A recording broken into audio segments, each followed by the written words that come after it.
Welcome to our video segment on tolerating temperature checks, which is part of our overall series on viral health and safety skills.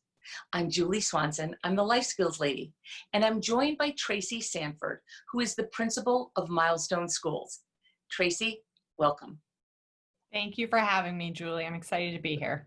Oh, good, of course. And before you get into talking to everyone about tolerating temperature checks, we are going to be going over some principles such as shaping, reinforcement, and possibly a desensitization program if your child or the student requires that.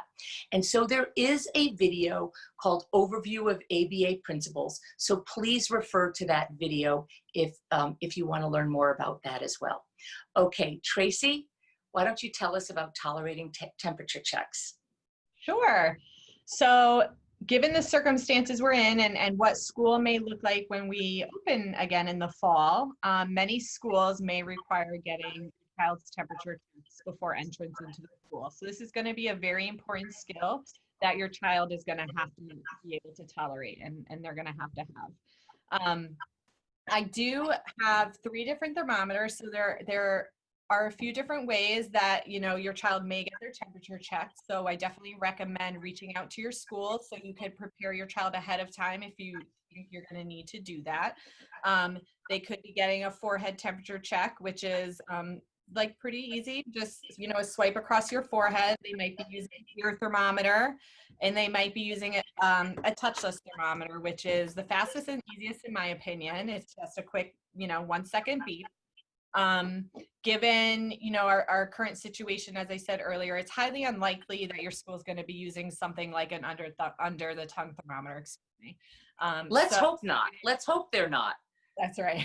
So I would anticipate one of these 3 options. And as I said, I would definitely reach out just so you could prepare yourself and your child ahead of time. So there's a few things you're going to want to consider when deciding where to start. So is your child able to tolerate even having any one of these thermometers near them or near their face? When they see it, do they get upset? Do they sort of pull away, and do they feel unsure about the thermometer? I'm going to use the forehead one just as my one I'm using to show you guys, because I think it'll be the easiest one. So some students, as I said, if they can't tolerate when you take it out to even take their temperature, as Julie mentioned earlier, you may need to look at more of a desensitization program and really teaching them to even just tolerate having this with them or near them.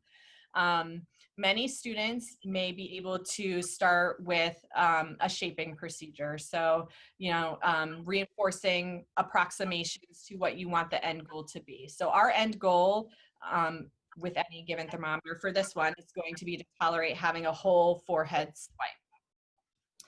So the thing I would start off with first is just bringing a thermometer out and seeing what your child does. At home, you're talking about doing this at home, Tracy? Yes, I would assess it at home first, because you don't want to bring your child into the school and then not be able to get that done and then have to bring your child home. I think, that wouldn't be the best case scenario for you. So it's definitely something you want to assess beforehand.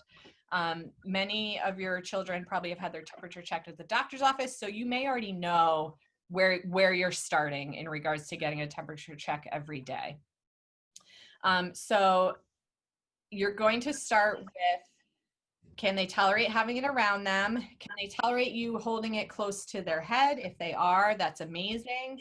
If they can tolerate even touching it to their forehead, great. Provide reinforcement as you're moving through. So when you're trying to assess originally where to start, you're going to want to do all the steps and see where your child might pull back or might show some resistance. And then you're going to, so say I hold the thermometer up and when I touch it to my child's head, I start to see some resistance. I know that's where I'm going to start with teaching them to tolerate getting their temperature actually checked.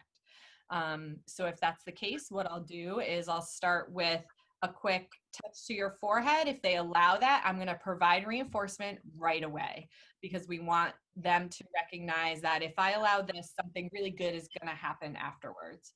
And then I'm going to try and move through the steps. So I might do a quick forehead touch, provide some reinforcement. And then right after that, I might go to a quick forehead touch and then a quick swipe. And then again, provide lots and lots of reinforcement for that. So, what's really helpful about starting this at home, and again, just want to remind everybody, please work with your school team or other outside agencies who may be able to help you with this and perhaps incorporate it into the IEP goals if in fact it's a skill that your child isn't going to have and it's a skill that they're going to require. But practicing at home lets you communicate with your team to say, here is where my child is at, coming to school. So everybody is prepared so that there's, a situation doesn't arise at school that could be unpleasant, not only for your child, but for others involved. And, just really quickly, Tracy, I wanted to say that, of course, reinforcement is, for the lack of a better word, rewarding your child, the student, with something that they really like, and they're going to say, wow, when I do this, I get this good thing, I'm something that matters to me and that I want. And then shaping is sort of that getting, reinforcing approximations that get us closer and closer, in this case, to the forehead, right? And then, of course, desensitization is that overall process that if your child can't tolerate it at all, right? That you're doing it incrementally, systematically, repeatedly, and getting closer and closer and closer to the target. I'm not a board certified behavior analyst, which is why please go watch the video with the professionals who talk about those principles. But I just wanted to give a quick sense of what those principles are, Tracy. Absolutely.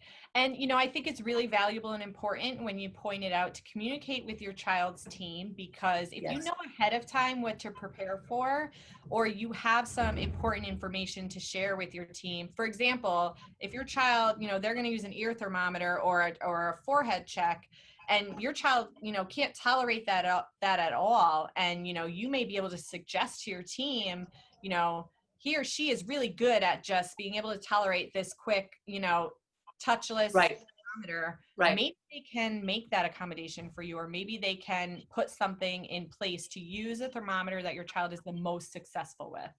Right. That's such a good point. Just find out from what kind of thermometer your school is going to be using. Right. Absolutely. Yeah, that's a great point. Absolutely. Any other good tips you can share? I think we're temperature checks that we have these tools that are so quick and yes. It's not a long process that your child is going to have to tolerate. It could be super quick and easy. So we are lucky in that manner. So, that's pretty positive. And, I hope everybody has a great start to their school year and lots of success, and that all these videos are really helpful for everybody. Right. And because we are, this is information for every state in the United States, how your school may be opening may not even be in the fall. So this is information just when you do physically return to a building, whether that's in the fall or perhaps later, but every state, as we know, is probably going to be a little different. Well, Tracy, I want to thank you so much for going over tolerating temperature checks, and I hope everybody finds the information helpful. Thank you, Julie.